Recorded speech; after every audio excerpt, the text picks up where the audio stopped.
Graças a Deus. Eu vou pedir para que você abra sua Bíblia no livro de Reis. Primeiro livro de Reis, capítulo 3, versículo 5 em diante. Primeiro livro de Reis, capítulo 3. E vou pedir para que você mantenha a sua Bíblia aberta nesse texto. Eu não vou ler tudo de uma vez, porque a gente vai ler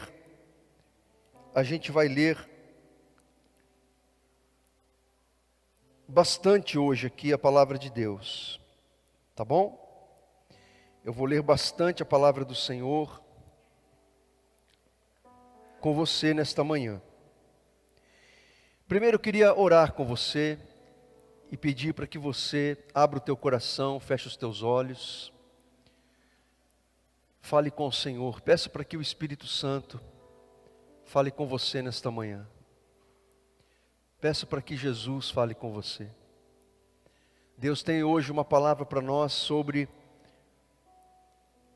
a ascensão e a queda de Salomão. E quais lições que nós podemos extrair dessa história. Senhor nosso Deus, nosso amado e bendito Pai. Obrigado, Senhor, por estarmos aqui nesta manhã.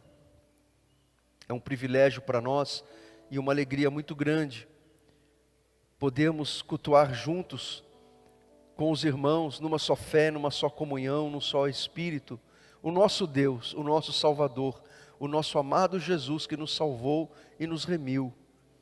Pai, obrigado porque o Senhor já tem feito grandes coisas neste culto, nessa reunião. O Senhor já tem falado conosco e o Senhor já tem operado o Teu poder em nossas vidas. E agora nos assentamos aos Teus pés, Senhor Jesus, para ouvir o Senhor falar com a gente. Que a Tua palavra encontre no nosso coração um solo espiritualmente fértil para receber a palavra do Senhor. Que a Tua palavra nos transforme, nos edifique, nos console. Que a Tua palavra venha nos chamar a um comprometimento maior com o Senhor. Que a Tua palavra, ela venha, meu Deus, gerar fé no nosso coração, entendimento e nos mostrar o caminho que devemos seguir. É o que nós te pedimos, Pai. Que a Tua palavra alcance o coração daquele que entrou aqui, cansado, aflito, abatido, oprimido. Que a Tua palavra traga fortalecimento e fé e esperança. Em nome de Jesus. Amém e graças a Deus. Amém, meus irmãos? Então vamos lá então. Como eu já disse para você, quero falar nesta manhã sobre a ascensão, a queda e as lições da vida de Salomão. Amém? Você sabe que Salomão, ele foi filho de Davi, do grande rei Davi, que serviu a Deus de todo o seu coração. E quando Davi, ele faleceu, quando Davi morreu, ele escolheu, e Deus escolheu, Salomão para reinar no seu lugar. Dentre todos os filhos de Davi, Salomão foi aquele homem escolhido pelo Senhor, e também o que estava no coração de Davi. Então a Bíblia diz que Salomão, gente, ele foi um homem tremendo. Salomão, ele foi um homem muito poderoso e muito rico. E eu quero compartilhar com você esta ascensão de Salomão. Diz assim o capítulo 3, versículos 5 ao 14. Em Gibeon, o Senhor apareceu a Salomão num sonho à noite e lhe disse: peça-me o que quiser e eu darei a você. Salomão respondeu: tu foste muito bondoso para com teu servo, meu pai Davi, pois ele foi fiel a ti e foi justo e reto de coração. Tu mantiveste grande bondade para com ele e lhe deste um filho que hoje se assenta no seu trono. Agora, Senhor meu Deus, fizeste o teu servo reinar em meu lugar, em lugar de meu pai Davi, mas eu não passo de um jovem e não sei o que fazer. Teu servo está aqui no meio do povo que escolheste, um povo tão grande que nem se pode contar. Dá, pois, ao teu servo um coração cheio de discernimento para governar o teu povo e capaz de distinguir entre o bem e o mal. Pois quem pode governar este teu grande povo? O pedido que Salomão fez agradou ao Senhor. Por isso Deus lhe disse: já que você pediu isso, e não uma vida longa, nem riqueza, nem pediu a morte dos seus inimigos, mas discernimento para ministrar a justiça, farei o que você pediu, e darei a você um coração sábio, e capaz de discernir, de modo que nunca houve, nem haverá ninguém como você. Também darei a você o que você não pediu. Olha o que Deus está dizendo para Salomão: também darei a você o que você não pediu, riquezas e fama, de forma que não haverá rei igual a você durante toda a sua vida. E se você andar nos meus caminhos e obedecer aos meus decretos e aos meus mandamentos, como seu pai Davi, eu prolongarei a sua vida. Até aqui. Nós temos o início da ascensão de Salomão. Salomão, quando ele recebeu o trono do seu pai Davi foi enterrado, então ele foi empossado como rei daquela nação de 12 tribos. O coração de Salomão temeu aquela grande responsabilidade. Salomão estava vivendo naqueles dias, desse texto que nós lemos, um momento decisivo, um momento de definição, como nós também temos esses momentos na nossa vida. Momentos em que algo muito grande, momentos em que algo muito relevante acontece na sua vida, seja algo ruim ou algo bom. Um momento decisivo na nossa vida é quando você muda de cidade, é quando você tem um novo emprego, quando você recebe uma promoção, quando você entra na faculdade, quando você começa a trabalhar. Todos nós enfrentamos um momento decisivo na nossa vida. A criança, quando ela vai para a escola a primeira vez, para aquela criança, aquele momento é um momento decisivo. Então os momentos decisivos são aqueles grandes momentos, mas que podem ser também momentos ruins, como a perda de um emprego, como uma enfermidade que nos limita, como a morte de um ente querido. Momentos decisivos são aqueles acontecimentos que mudam a nossa vida de alguma forma, que mexem com aquela estrutura organizada da nossa vida e traz algum tipo de mudança para a gente, que afeta grandemente a nossa vida, seja para o bem ou seja para o mal. Então, os momentos decisivos. E o Salomão estava vivendo um momento decisivo na sua vida. Ele recebeu a grande responsabilidade de reinar sobre Israel. E quando ele foi orar a Deus, ele não pediu riquezas, ele não pediu um exército poderoso, ele não pediu a morte dos inimigos, que eram muitos, que as nações que estavam ao redor de Israel. Ele pediu uma coisa para o Senhor: ele pediu sabedoria. Ele pediu discernimento para reinar sobre aquele povo. E quando Deus ouviu aquela oração, nós acabamos de ler, aquela oração agradou ao Senhor. Será que aquilo que pedimos para Deus tem agradado o coração dele? A forma como pedimos, o jeito que pedimos, o que pedimos para o Senhor, será que agrada o Senhor? Jesus ele falou muito sobre a oração. Pastor Ronaldo pregou aqui na sexta-feira sobre a oração que Jesus nos ensina. E Jesus nos ensinou muito sobre a oração. Jesus disse o que devemos dizer na oração e também o que não devemos dizer na oração. Jesus ele disse qual deve ser a motivação do nosso coração, o que tem que estar no nosso coração e o que não pode estar no nosso coração. Tiago, o irmão do Senhor, ele escreveu na sua epístola: olha, vocês pedem tantas coisas para Deus e vocês não recebem, porque vocês pedem mal. O que vocês pedem para Deus é para gastar nos deleites de vocês. Ou seja, Tiago estava dizendo para os destinatários dele, que aquelas pessoas pediam coisas para Deus que não agradavam ao Senhor. Eram coisas fúteis, eram coisas que não acrescentavam nada de bom na vida dos outros e nem na vida deles mesmos. Será que quando oramos, alguém está escrevendo em algum lugar: esta oração agradou o Senhor. A oração de Salomão agradou o Senhor. Agradou a Deus. Agradou tanto o Senhor que Deus disse: olha, eu me agradei tanto da tua oração, Salomão, que eu vou dar mais do que você está pedindo. Você pediu riqueza, você pediu sabedoria e discernimento. Eu vou te dar riqueza, vou te dar fama, vou te dar um grande nome.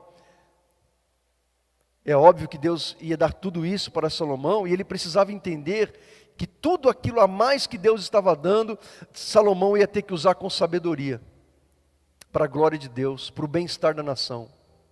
Então aqui começa a ascensão de Salomão. Agora eu peço para que você abra a sua Bíblia no capítulo 4, aí, versículo 21, capítulo seguinte, 4, 21. Olha o que está aí escrito. Acompanhe comigo. E Salomão governava todos os reinos. Aí ele já começa a governar, né? E Salomão governava todos os reinos, desde o Eufrates até a terra dos filisteus, chegando até a fronteira do Egito. Esses reinos traziam tributos e foram submissos a Salomão durante toda a sua vida.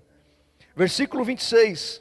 Salomão possuía 4.000 cocheiras para cavalos de carros de guerra e 12.000 cavalos. Versículo 29 em diante. Deus deu a Salomão sabedoria, discernimento extraordinário e uma abrangência de conhecimento tão imensurável quanto a areia do mar. A sabedoria de Salomão era maior do que a de todos os homens do Oriente e do que toda a sabedoria do Egito. Ele era mais sábio do que qualquer outro homem, mais do que o Ezraíta Etã, mais sábio do que Emã, Calcol, Darda, filhos de Maol. Sua fama espalhou-se por todas as nações ao redor.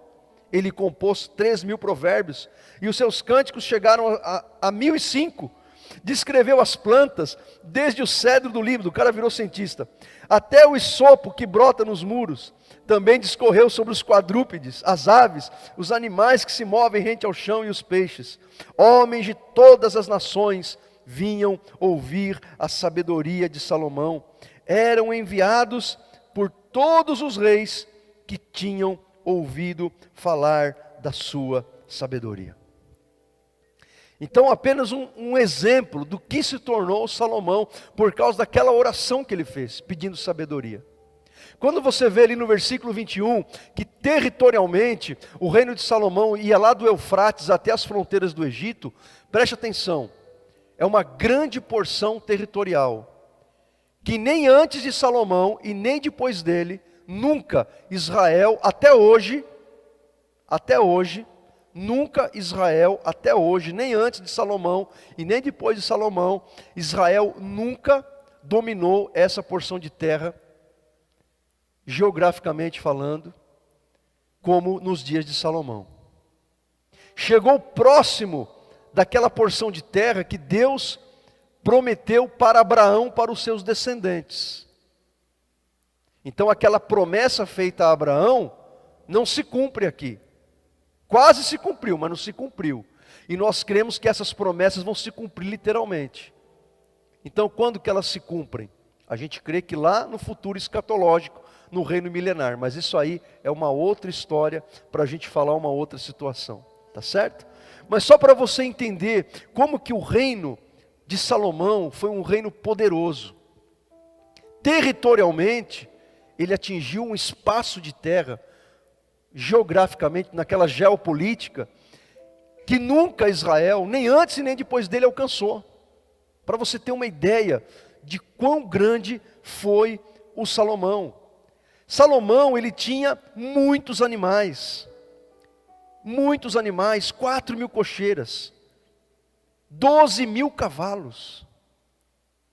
E aqui nós temos aqui, nessa questão dos cavalos, talvez um laço para Salomão. Porque Deus havia dito em Deuteronômio para o povo, para o seu povo que ia dominar a terra, e disse: olha, quando vocês tiverem um rei, esse rei não vai poder ter muitos cavalos e nem muitas mulheres. Porque aqui começa o Salomão, quem sabe, a querer se ostentar. Sabe quando a pessoa quer se ostentar? Ela começa a postar nas redes sociais o que ela conquistou, o que ela tem, onde ela está. Tem gente que não compartilha coisa na rede social porque ele quer dividir a alegria dele com as pessoas, é porque ele quer ostentar mesmo. E Deus está vendo o coração da pessoa, Deus está vendo o nosso coração. Aí a gente vê o Salomão virou um cientista, gente. Ele se meteu lá a estudar as plantas, os animais. A fama dele correu por todo mundo. Pessoas sábias, fala aqui, cita o nome de alguns sábios aqui, que a gente não sabe quem é. Mas se estão comparando com Salomão, gente, é porque esses caras aqui eram o top dos top. Em termos de sabedoria, conhecimento. E Salomão é colocado acima desses homens que são mencionados aqui. Então Salomão ele cresceu financeiramente, militarmente, politicamente, intelectualmente, em todos os sentidos. Em todos os sentidos. Foi nessa época, gente, que os provérbios hebraicos tiveram uma explosão. Você não tem o livro de provérbios na sua Bíblia? Você tem 30 provérbios lá, não é isso? Você vai ver que a maioria deles é da composição de Salomão. Mas também tem os provérbios dos sábios. Quem são esses sábios? Foram aqueles homens que, inspirados por Salomão e também pelo Espírito Santo, que Deus levantou para escrever aqueles provérbios. Então, naquele dia, o que estava bombando naqueles dias de Salomão? O que estava bombando naqueles dias? Estava bombando os provérbios, porque Salomão era aquele que estava inspirando as pessoas a pensar, a refletir sobre a vida, o que é bom, o que é mal, comparar o bom com o mal, a verdade com a mentira, o erro com o acerto, o que é de Deus, o que não é de Deus, o que é profano, o que é santo. Então, a poesia hebraica em formato de provérbios. Ele também foi um músico, ele compôs cânticos, e um deles nós temos em Cantares de Salomão. Então Salomão se tornou essa figura magnífica, fantástica, este homem que com certeza todos nós queríamos ter uma audiência com ele, fazer pelo menos uma pergunta, alguma dúvida do nosso coração. E talvez ele tivesse a resposta na ponta da língua. Então este foi o grande Salomão, a ascensão de Salomão. Mas olha só o que aconteceu, gente. Vamos lá para o capítulo 11. Vamos para o capítulo 11, a partir do versículo 1. Antes da gente ler, deixa eu falar uma coisa para você. Tudo que Salomão se tornou aqui nesse texto que nós lemos, foi Deus que deu para ele. Foi Deus que deu para ele. E Deus, gente, Ele se alegra em abençoar aqueles que são dele. Você sabia disso? Você sabia que Deus se alegra em abençoar a tua vida? Você sabia que Deus se alegra em enriquecer a tua vida? E quando eu falo em enriquecer, eu não estou falando de viagem para Dubai, te dar uma Ferrari. Ele até pode fazer isso na tua vida. Quando eu falo em enriquecer, é não deixar faltar nada para você. Porque isso para mim é prosperidade. O que é prosperidade? Isso é uma coisa muito subjetiva. Assim como o sucesso, a prosperidade, o que é prosperidade, o que é sucesso, isso depende de pessoa para pessoa. Cada um vai ter um conceito diferente de prosperidade, sucesso. Prosperidade para mim é não te faltar nada. Se nada está lhe faltando, então você é uma pessoa próspera. Porque às vezes a gente quer coisas que a gente não precisa. Isso é outra coisa. Né? De repente você tem o desejo de ter algo, mas você não necessita daquilo ali. Aquilo não está te fazendo falta, é apenas um desejo do teu coração. É uma ânsia do teu coração de ter aquilo, ou de ter aquela experiência. Mas se não é algo que você necessita, então você é próspero. Se você não necessita daquilo para sobreviver, então você é uma pessoa próspera. Então Deus, Ele se alegra em abençoar os seus filhos. Deus se alegra em derramar bênçãos sobre nós. Deus se alegra em nos abençoar. E Ele faz infinitamente mais aquilo que pedimos ou pensamos. Como Paulo escreveu aos Efésios. E ele fez isso com Salomão. Salomão pediu algo para Deus e Deus fez na vida dele muito mais que Salomão pediu ou pensou. Então todas aquelas bênçãos que estavam sobre Salomão foram dadas por Deus. O que Deus esperava de Salomão?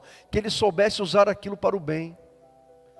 que Salomão, o homem mais sábio do mundo, soubesse com a sabedoria que Deus havia dado para ele, lidar com aquelas bênçãos, com toda aquela riqueza, com toda aquela sabedoria.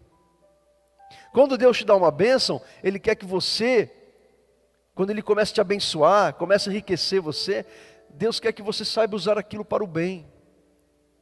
Deus quer que você preserve a tua humildade, que você não comece a se achar melhor do que os outros, ou acima da lei de Deus, né? Porque tem gente que começa a achar que está acima da lei do Senhor, ou acima da lei dos homens, né? O policial te para na rua e você vai querer dar uma carteirada no policial. Você sabe com quem que você está falando? Então a pessoa que age dessa forma é uma pessoa sem noção, pessoa mal educada, desrespeitosa, uma pessoa que não está entendendo o que Deus está dando para ela. Como aquela pessoa, né, que pede a casa na praia. Quero uma casa na praia. Aí Deus dá a casa na praia. Aí a pessoa não vem mais à igreja porque final de semana tem que estar na praia cuidando da casa que Deus deu. Senhor, eu quero te servir, ó Deus, eu quero te servir, né? Aí Deus abre as portas, a pessoa é consagrada ao ministério, aí ela começa a se achar que ela é merecedora de honra, merecedora de ser observada, de ser vista, de ser reconhecida. Aí fica chorando pelos cantos, que não estão vendo o que ela está fazendo, e começa a exigir reconhecimento. Então, tem gente que não sabe lidar com a bênção de Deus, irmãos. E a gente tem que tomar muito cuidado com isso, porque foi por isso que Satanás caiu. Vai lá para Ezequiel 28, Isaías 14. Os textos que descrevem a queda de Lúcifer. Olha o que Deus falou em um desses textos. Deus falou assim para Satanás: você se corrompeu por causa da sua formosura. Quem era Satanás? Era o anjo, era um querubim da guarda ungido. Era um anjo que servia a Deus diretamente. Era um anjo glorioso. E tudo aquilo que Lúcifer era Deus que havia dado para ele. Mas ele se corrompeu na formosura dele. E quem tornou aquele anjo formoso, glorioso? Foi Deus. Mas ele quis ter um trono acima do trono de Deus. Olha só, o orgulho, o egoísmo, o egocentrismo. O pecado original está no egoísmo. Por isso que a raiz de todo pecado é o egoísmo. Onde nasceu o pecado? O pecado nasceu no coração de Lúcifer. E ele trouxe essa semente maligna para a humanidade quando ele enganou Eva. Quando ele enganou Eva e fez com que Adão comesse o fruto. E todos nós pecamos com Adão. É por isso que quando você peca, qualquer pecado, o seu pecado tem como raiz o egoísmo. Porque é você colocando a tua vontade à frente da vontade de Deus. Então veja só. Será que nós estamos sabendo lidar com as bênçãos do Senhor na nossa vida? Salomão não soube lidar com as bênçãos do Senhor. O coração dele se engrandeceu. O coração dele se perdeu. O coração dele deixou de ser um coração do Senhor. Então olha o que diz o capítulo 11, a partir do versículo 1. O rei Salomão amou muitas mulheres estrangeiras, além da filha de Faraó. Eram mulheres moabitas, amonitas, edomitas, sidônias e hititas. Elas eram das nações a respeito das quais o Senhor tinha dito aos israelitas: vocês não poderão tomar mulheres dentre essas nações, porque elas os farão desviar-se para seguir os seus deuses. No entanto, Salomão apegou-se amorosamente a elas.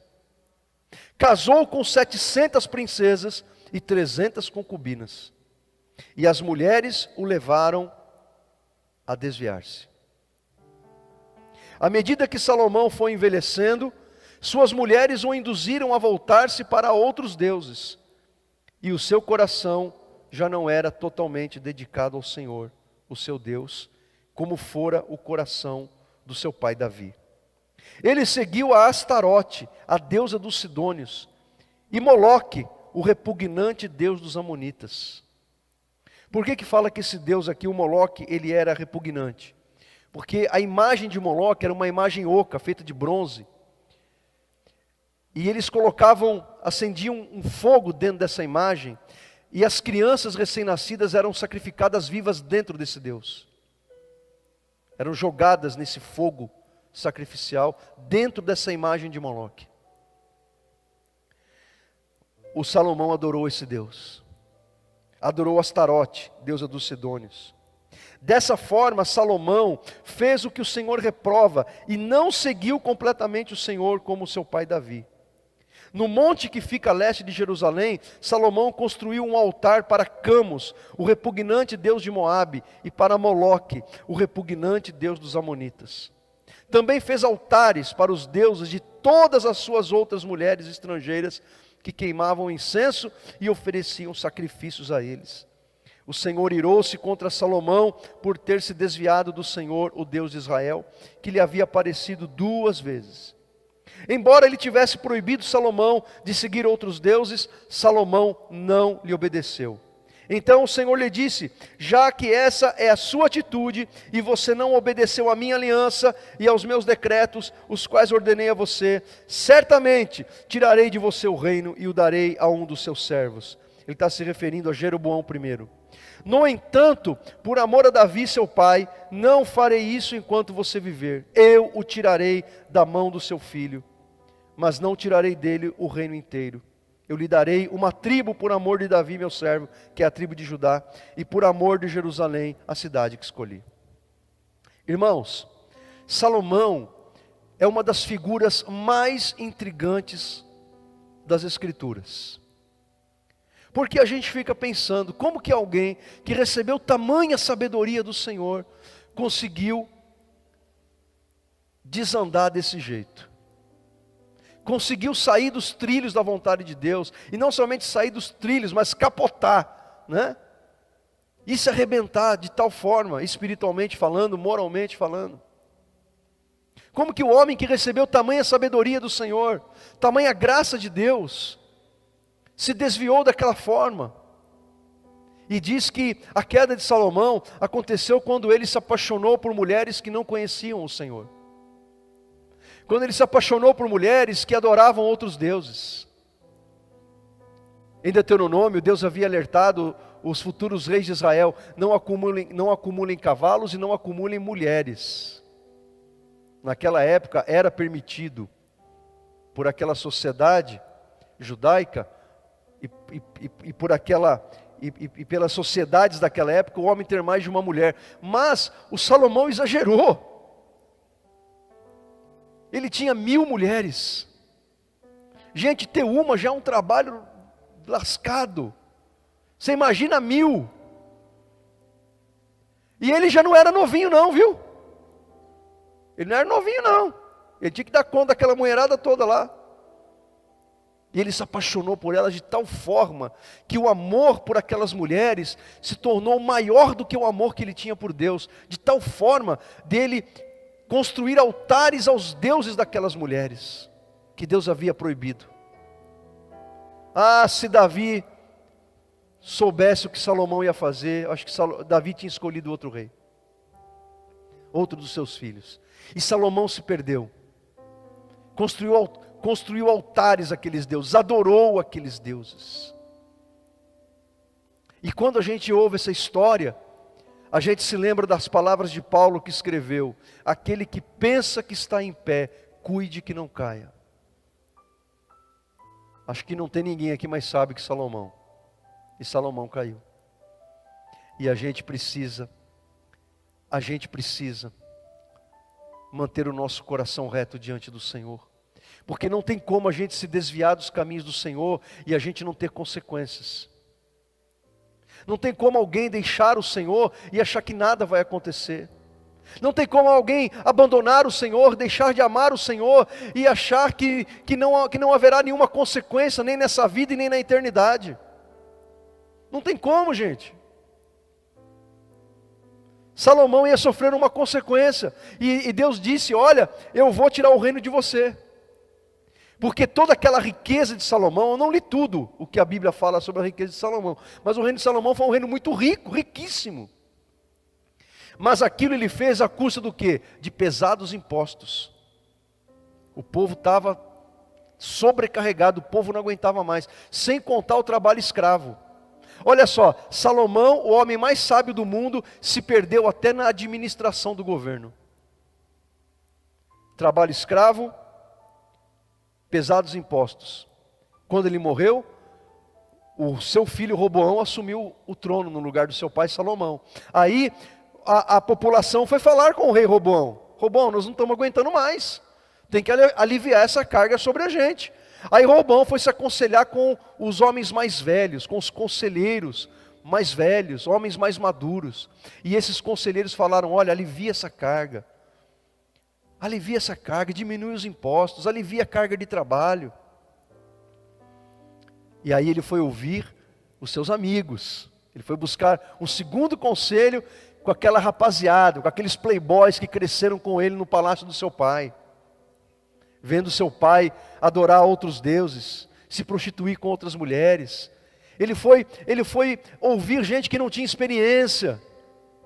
E os seus amigos, jovens, querendo mostrar força e poder, disseram para o Roboão: não, Roboão, você tem que ser mais pesado, mais duro do que seu pai foi. E qual foi o resultado? O resultado foi o que Deus havia dito que ele ia fazer. Como o Roboão não ouviu o conselho dos mais velhos, o reino se dividiu. Das 12 tribos, 10 tribos e meia tribo de Benjamim e outras 10 tribos se separaram da tribo de Judá, do reino de Judá. Então nasce o reino do norte. Primeiro o rei Jeroboão, e todos os reis da tribo do norte foram reis ímpios, foram reis idólatras. Tudo porque Salomão se desviou dos caminhos do Senhor. E o grande reino de Davi acabou na pequena tribo de Judá, no pequeno reino de Judá. Porque o Salomão, ele não pesou o seu coração. Gente, um dos maiores mistérios da Bíblia é se o Salomão se converteu ou não. Nós não sabemos. Vamos ler aqui, ó. Vamos ver sobre a morte de Salomão. Versículos 41 ao 43 do capítulo 11 de 1 Reis. Olha só. Os demais acontecimentos do reinado de Salomão, tudo que fez e a sabedoria que teve, estão todos escritos nos registros históricos de Salomão. Salomão reinou 40 anos em Jerusalém, sobre todo Israel. Então descansou com seus antepassados e foi sepultado na cidade de Davi, seu pai, e o seu filho Roboão foi o seu sucessor. Últimas palavras sobre Salomão no livro dos Reis. A Bíblia não diz se Salomão se converteu, se ele se arrependeu. A Bíblia não diz nem se ele se arrependeu ou se ele não se arrependeu. A Bíblia não diz. A Bíblia se cala em relação a isso. É um grande mistério, nós não sabemos. E tudo aquilo que a gente pensar a esse respeito, a gente pode estar errado, ou estar certo, ou estar errado.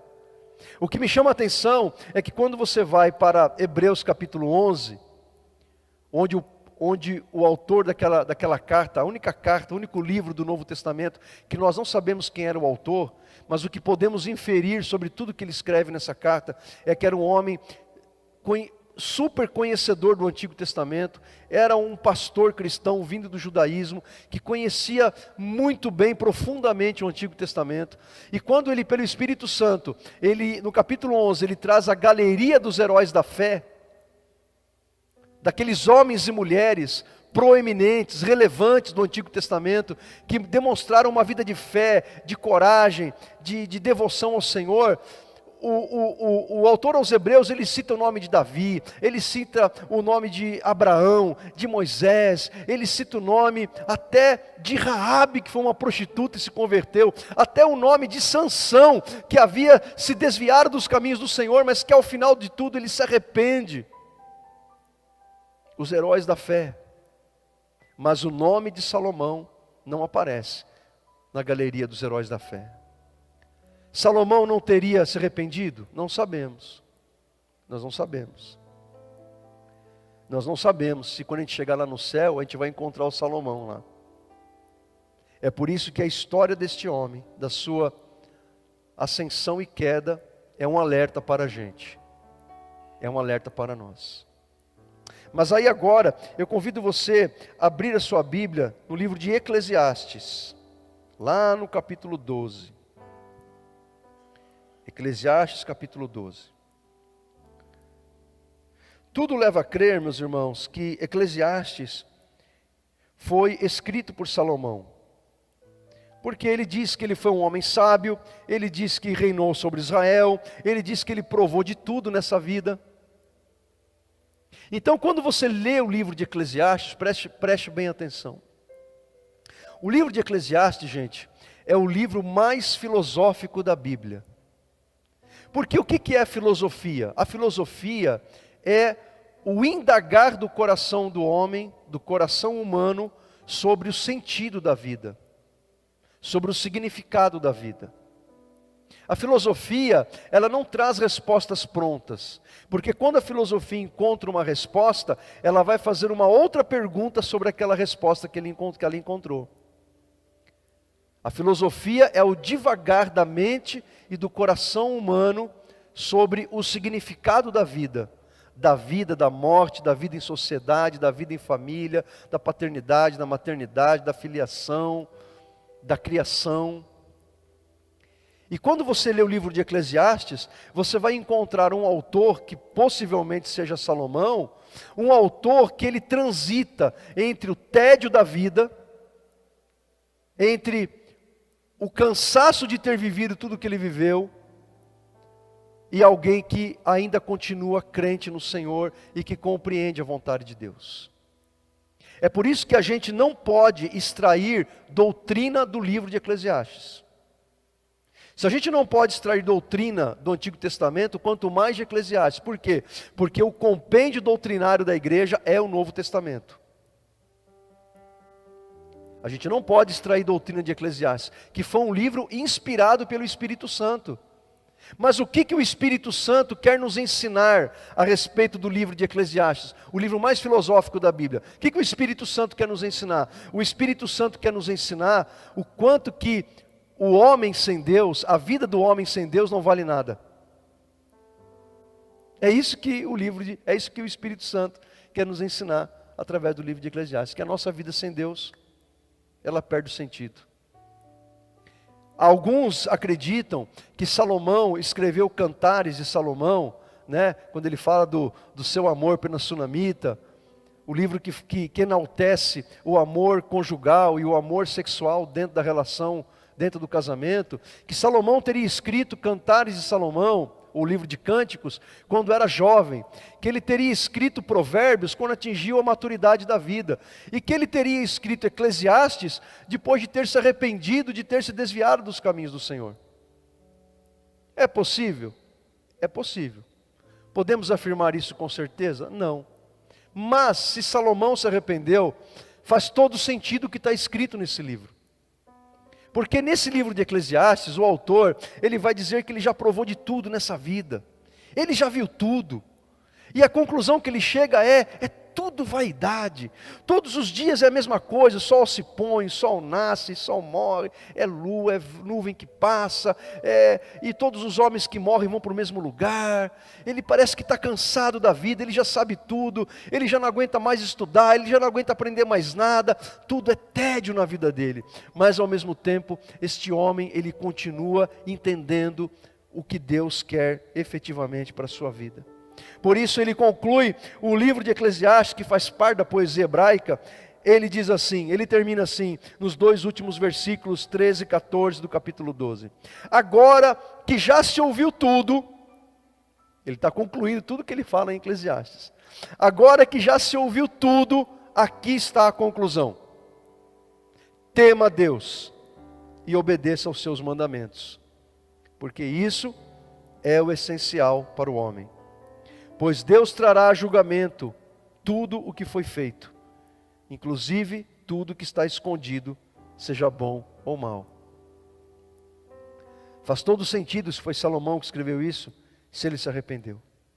A conclusão dele é tema a Deus, honre a Deus, respeite o Senhor, obedeça os seus mandamentos, porque é isso que Deus quer da gente. Resumidamente, o que Deus quer da gente? Ele quer que nós o temamos, que nós o honremos com a nossa vida, que nós tenhamos um coração entregue, um coração devotado, um coração que o ama, um coração de verdadeiros adoradores que o adoram em espírito e em verdade. Deus quer que a gente obedeça os seus mandamentos, porque quando você obedece os mandamentos do Senhor, você está amando a Ele, você está amando o próximo, você está fazendo bem às pessoas, você está sendo luz e sal da terra. Tudo isso se resume nesta conclusão: tema a Deus e obedeça os seus mandamentos, porque isso é o essencial a todos nós. E ele termina dizendo que ninguém pode viver nessa vida como se nunca fôssemos prestar contas a Deus. Iremos prestar contas a Deus de tudo que a gente faz, seja publicamente, seja na nossa vida secreta e oculta, que só Deus está vendo. Um dia prestaremos contas a Deus. Portanto, tema o Senhor e obedeça os seus mandamentos. A vida de Salomão é um alerta para nós. Você pode ser uma pessoa super, mega, power, blaster abençoada pelo Senhor, mas isso não faz de você alguém que não está, alguém invencível em relação ao pecado. O pecado pode dominar o nosso coração. O pecado pode dominar o orgulho, a soberba, a vaidade pode dominar o nosso coração e a gente se perder. E a gente então precisa manter o nosso coração reto diante do nosso Criador e diante do nosso Salvador, para que as bênçãos que Ele nos dá abençoem a nossa vida, abençoem a vida das pessoas que estão à nossa volta e glorifique o nome daquele que nos abençoa. Amém? Convido você a fechar os teus olhos, curvar sua cabeça, nós vamos orar ao Senhor. Nós vamos orar a Deus. E eu quero te fazer uma pergunta nesse apelo. Qual parte dessa mensagem Deus mais falou com você? Qual parte dessa mensagem Deus mais falou com você? Qual parte dessa mensagem de Deus? Porque a mensagem é de Deus. A mensagem não é do pregador. A mensagem é de Deus. A fonte da mensagem é Deus. O esboço, o sermão é do pregador, mas a mensagem é de Deus. Desta mensagem de Deus, o que Deus mais falou com você? O que mais urgentemente você precisa consertar na tua vida, para que você não entre nos caminhos de Salomão? Talvez você diga, mas eu estou muito longe disso acontecer. Sim, teve uma época na vida de Salomão, que a vida dele estava muito longe disso acontecer, e aconteceu. Uma queda nunca acontece, uma queda espiritual não acontece de uma hora para outra. O desviar-se do Senhor não acontece de uma hora para outra. A queda espiritual, o desviar-se dos caminhos do Senhor, é um processo lento, em que o inimigo ele percebe que está conseguindo minar o nosso coração. Então a gente precisa estar atento, quando o inimigo está ao nosso derredor procurando nos tragar, com as suas ciladas, com as suas artimanhas.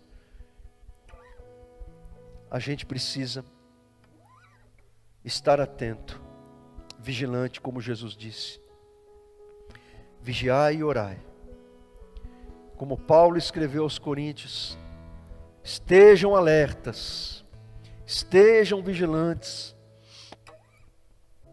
Senhor nosso Deus, nosso amado e bendito Pai, nós queremos colocar as nossas vidas perante o Senhor e pedir ao Senhor que o Senhor não permita que o nosso coração se desvie dos teus caminhos, Senhor. Que o nosso coração, Senhor Jesus, nunca se desvie daquilo que o Senhor tem para nós. Queremos te agradecer, Pai, por todas as bênçãos que o Senhor tem nos dado. E queremos que essas bênçãos, Pai, não sejam o motivo da gente se desviar dos caminhos do Senhor, mas que essas bênçãos, Pai, abençoe vidas que estão à nossa volta, Queremos que essas bênçãos, Pai, elas exaltem e glorifiquem o Teu nome e sirvam para mostrar para todos que o Senhor é um Deus poderoso, um Pai provedor e um Pai amoroso na nossa vida. Meu Deus, em nome de Jesus, queremos entregar em Tuas mãos as nossas vidas.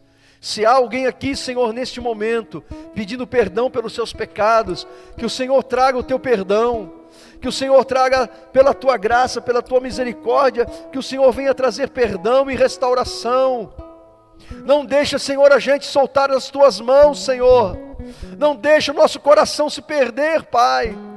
Oh, meu Deus, que o nosso coração esteja firmado na palavra e na vontade do Senhor. Em nome de Jesus, em nome de Jesus, em nome de Jesus. Eu quero convidar você a ficar em pé. E eu quero chamar você aqui à frente. Eu falei do momento definidor, né? Que a gente passa por momentos definidores na nossa vida. E quando a gente está diante de um momento definidor, a gente tem que saber o que ora a Deus. A gente tem que saber orar a Deus. Quando a gente está num momento definidor. Porque às vezes é uma oportunidade que nunca mais vai acontecer na nossa vida. E quantas oportunidades que você já perdeu, porque você estava diante de um momento definidor e você deixou aquilo passar. Você perdeu algo que Deus, uma porta que Deus estava abrindo, porque você não entendeu, porque você pensou pequeno, você não entendeu, você não buscou o Senhor, ou quem sabe você orou errado. Se você está no momento definidor, e você quer pedir a Deus sabedoria para lidar com aquilo que, com este momento que você está vivendo na tua vida, eu quero chamar aqui à frente, eu quero orar por você. Eu quero orar para que Deus te dê discernimento, para que Deus te dê sabedoria, para que Deus te dê coragem, porque às vezes Deus abriu uma porta, e o que você precisa, além de sabedoria, você precisa de coragem de entrar por essa porta. Coragem. Coragem. Você está no momento definidor. Você está diante de uma decisão que você precisa tomar. Algo grande está para acontecer na tua vida. Está acontecendo na tua vida. Uma porta está se abrindo. Você precisa decidir entre um caminho e outro. Eu quero orar por você. Deus, Ele vai te ajudar. Ele vai te dar uma direção. O outro apelo que eu quero fazer nesta manhã é para você, que você sabe que você está flertando com perigo. Você está flertando com perigo, teu coração está começando a balançar. Quando Salomão recebia visitas daqueles povos ao redor, aqueles reis, aquelas pessoas importantes levavam suas mulheres, as suas filhas. E Salomão então começou a olhar para aquelas mulheres, e começou a desejar aquelas mulheres, e enquanto ele estava só sendo tentado, tudo bem, mas aí ele começou a ceder à tentação, ele começou a fazer acordo com aquelas pessoas, se casou com elas, se apaixonou por elas, e o coração dele se perdeu. Se o perigo está diante de você, eu quero pedir para que você venha aqui à frente. Eu quero orar por você. Você está andando, trilhando numa linha tênue entre o dizer não, aquilo que pode te derrubar, e dizer sim para Deus, que sustenta a tua vida, que te protege. Você precisa da unção do Espírito Santo. Você precisa ter o seu coração mudado, transformado pelo Senhor. Nós vamos orar a Deus. E se alguém aqui nesta manhã está desviado dos caminhos do Senhor, você entrou pelos caminhos de Salomão, e você quer hoje se reconciliar com Jesus, vem aqui à frente, nós vamos orar. Tem alguém aqui nesta manhã que quer dizer para o Senhor: eu me arrependo? Deus, Ele vai perdoar você, porque o amor de Deus é muito grande. O amor de Jesus é imenso. Ele tem perdão para te dar, Ele tem restauração para você. Se alguém nesta manhã quer se reconciliar com Deus, nós vamos orar por você. Coloque a tua vida diante do Senhor. Coloque a tua vida diante do Deus vivo, do Deus Todo-Poderoso. E peça para que Ele ilumine o teu entendimento. Peça para que Ele lance luz sobre o teu coração. Peça para que o Senhor faça você enxergar e ver o que você não está vendo. Peça para Deus te dar sabedoria para as oportunidades que estão se abrindo perante você. Peça para Deus perdoar os teus pecados, renovar o teu coração. Ele tem renovo para você. Senhor nosso Deus, nosso amado e bendito Pai, eis aqui esses meus irmãos, essas minhas irmãs, teus filhos e filhas, que estão aqui à frente, Pai, entregando as suas vidas perante o Senhor, entregando ao Senhor, Pai, aquilo que são, aquilo que eles possuem, e o que está no coração deles. Esses teus filhos e filhas, Pai, estão diante de um momento decisivo da vida deles, em que uma decisão precisa ser tomada, Pai, em que uma escolha precisa ser feita, e eles estão aqui perante o Senhor, para pedir ao Senhor sabedoria, para pedir ao Senhor discernimento, para pedir ao Senhor inteligência, para pedir ao Senhor direção, para pedir ao Senhor que o Senhor mostre o caminho, para que o Senhor coloque as palavras certas nos lábios deles, Pai, para que o Senhor, meu Deus, coloque a direção certa no coração deles, para que o Senhor coloque, meu Pai, as motivações corretas no nosso coração. Que não sejamos dirigidos, Pai, pelo orgulho, pela soberba, pela vaidade, pelo amor às coisas desse mundo. Que o nosso coração, Pai, seja dirigido pelo amor que procede do Espírito Santo. Que as nossas decisões, Pai, sejam tomadas e dirigidas pelo Espírito do Senhor, pelo desejo, Pai, de abençoar as pessoas que amamos, pelo desejo de sermos bênção na vida das pessoas, de sermos sal e luz no mundo em que vivemos, Senhor. Pai, em nome de Jesus, toma-nos, Pai, em Tuas mãos, e não deixa a gente tomar uma decisão errada, meu Deus. Não deixa a gente, Pai, sermos dirigidos por motivações que desagradam o coração do Senhor. E se há alguém aqui nesta manhã, Pai, flertando com o pecado, flertando, meu Deus, com aquilo que pode destruir a nossa vida, meu Deus, que essa semente maligna que está nascendo neste coração, que essa semente seja destruída pelo fogo do Espírito Santo. Que essa semente, Pai, maligna que está nascendo no coração, ela seja destruída, e que ela saia dos corações em nome de Jesus. Se há alguém aqui nesta manhã, meu Deus, se há alguém aqui nesta manhã, pedindo perdão dos pecados, se arrependendo, voltando para Ti, consertando o altar do coração, que esta manhã, meu Deus, seja uma manhã de conserto, uma manhã de renovação, uma manhã, meu Deus, oh meu Pai, de vidas renovadas, de vidas, meu Pai, resgatadas pelo Teu poder e pelo Teu amor, em nome de Jesus. Estenda suas mãos ao Pai e diga para o Senhor que você entrega tudo que você tem, tudo que você é nas mãos do Senhor.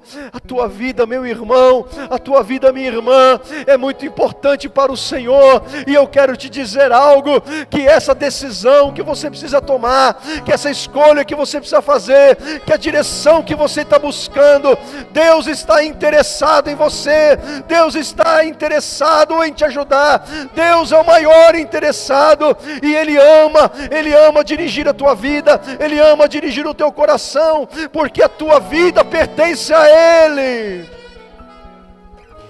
a tua vida pertence a Ele. A tua vida pertence a Ele. De repente você está pedindo algo para Deus e você não faz ideia do que Deus pode fazer com aquilo que você está pedindo a Ele. A Ana pediu um filho para Deus, e Deus deu um filho para Ana, mas deu para Israel um profeta, um juiz, um sacerdote, um homem de Deus que falava pela boca do Senhor, e palavra nenhuma de Samuel caiu por terra. Deus entregou o Moisés nas mãos do Senhor, entregou Moisés para o Nilo, e Deus devolveu para ela o príncipe de Israel, que no futuro ia ser o líder da grande libertação do povo de Deus da escravidão.